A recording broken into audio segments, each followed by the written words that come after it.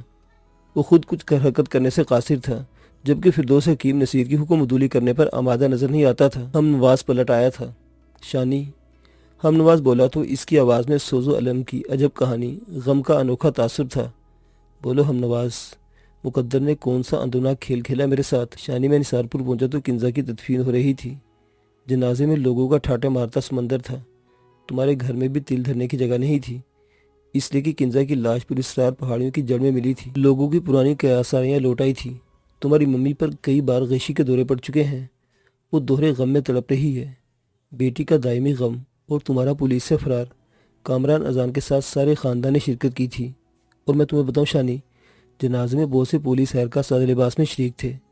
ان کا خیال تھا تم بہن کے جنازے کو کندھا دینے ضرور آؤ گے، کیونکہ شانی تم مفروض قاتل ہے۔ جس حوالدار کو تم نے تھانے میں پیٹا تھا وہ اسپتال میں زخموں کی تاب نہ لاتے فوت ہو چکا ہے۔ ہم نواز تفصیل بتایا جا رہا تھا، مگر شانی کنزا کی تدفین سے آگے کچھ نہ سن سکا تھا۔